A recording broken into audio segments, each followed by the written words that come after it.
Today we're going to look at the second chapter, which is classification of businesses.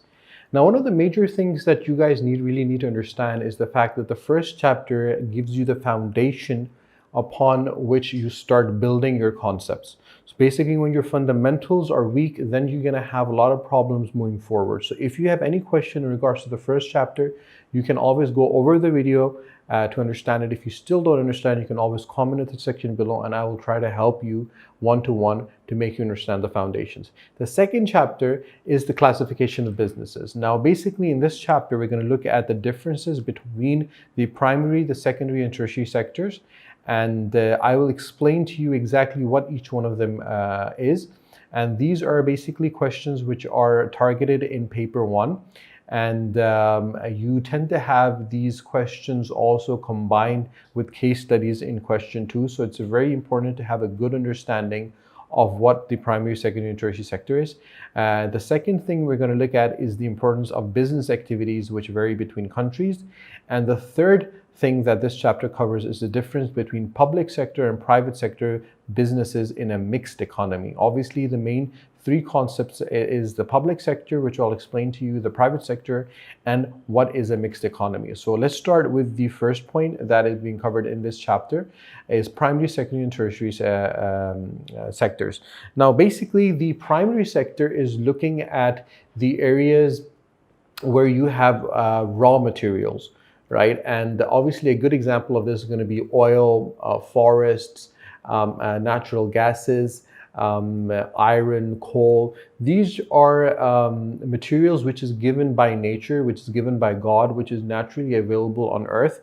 And when you have industries over here, they extract these raw materials, and with the extraction of the raw materials and the manufacturing or the production of fixed in this particular sector is known as the primary sector.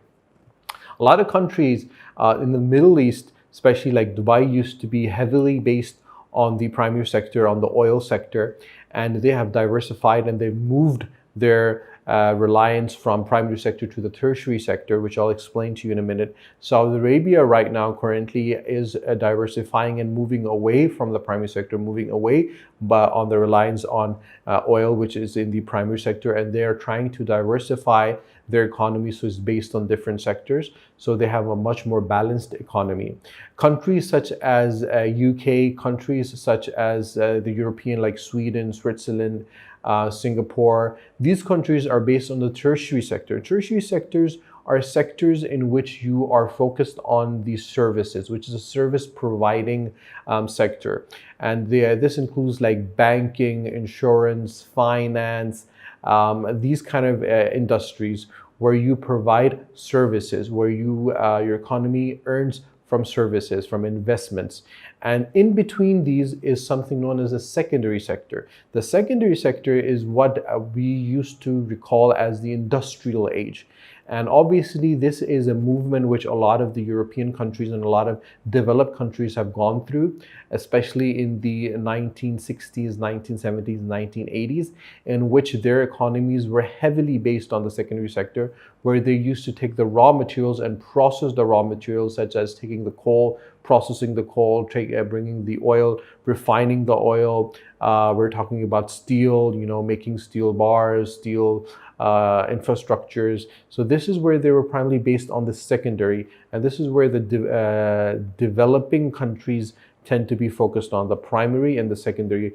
And there's very few countries like in the Middle East which are heavily based on the tertiary sector. So if you have a question in paper 1 which asks what is the tertiary sector, you will mention that tertiary sector is based on the services. The primary sector is based on raw materials or natural resources which are given by the earth. And if they ask for countries, Venezuela, Saudi Arabia are countries which are heavily based on the primary sector, and countries such as Singapore, the UK, Switzerland are heavily based on the tertiary sectors.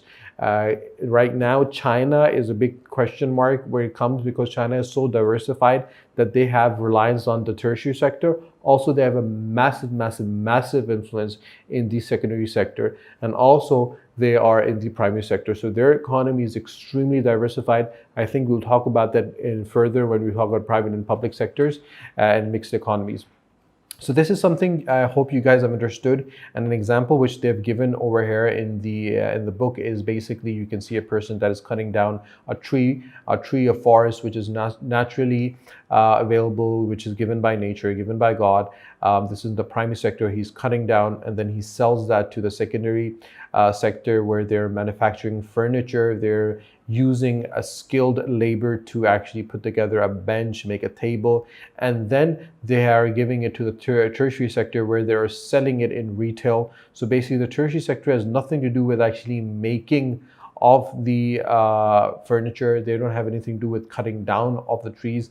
Their main concern and focus is selling it and providing a sale for those particular products. So you would, for example, would have a country which is primarily providing the raw material, then you would have a country, for example, that would be manufacturing it, and then you would have a country that would be selling it. So these are three areas just to understand how these sectors are actually broken down.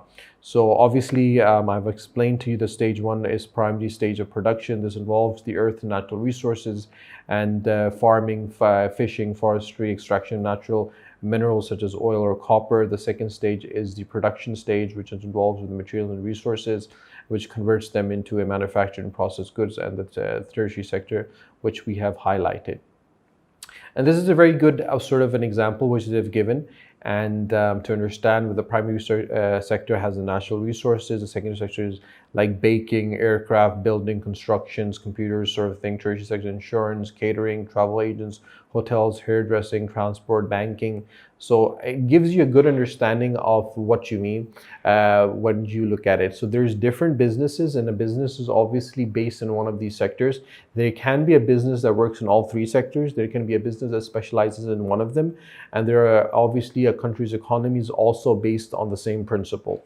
So I hope you have understood that. If you haven't understood it, please do let me know, and do comment in the section below so I know exactly what points you've understood or not. If you have not subscribed to my channel, please do subscribe to my channel so you do not miss any of these videos which I'm making, and do not forget to press the bell icon so you miss none of my videos.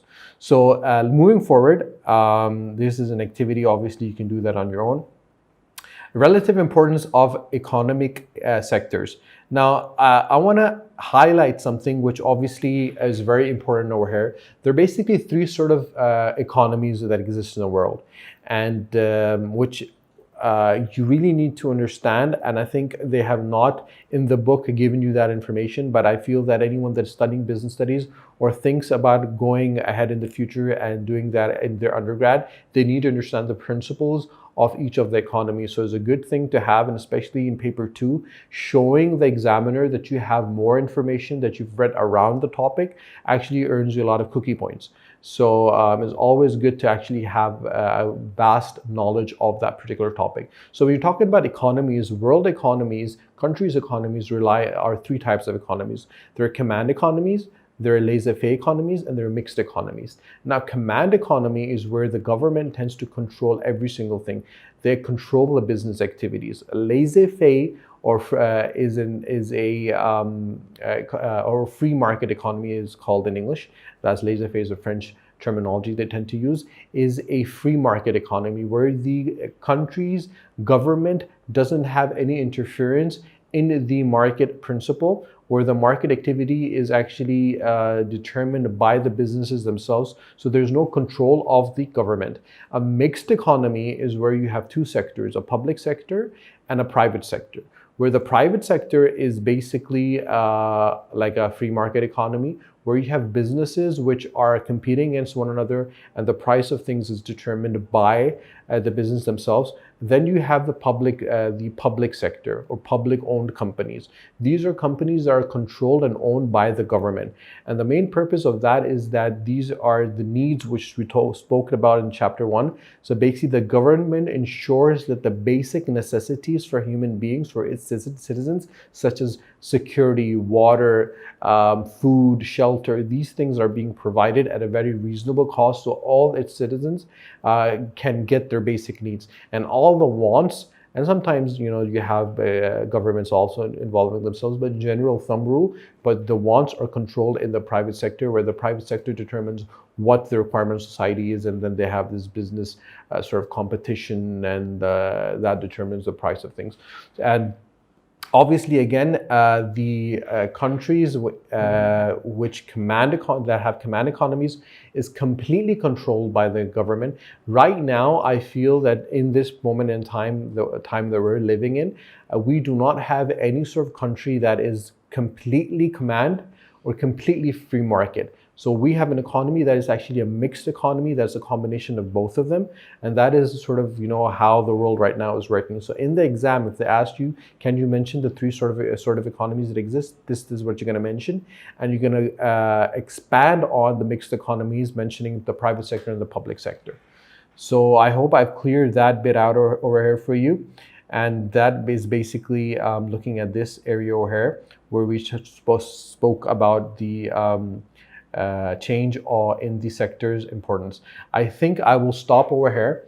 And if you have not understood anything or you need clarification, do please let me know in the comment section below, and I'll try to help you out.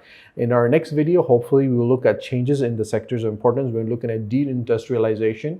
We will speak about how the countries have changed from one sector, from a primary to a secondary sector, and from a secondary to a tertiary sector, and why they've done it, and what the benefits and disadvantages are going to be. So until our next video, take care. Allah Hafiz.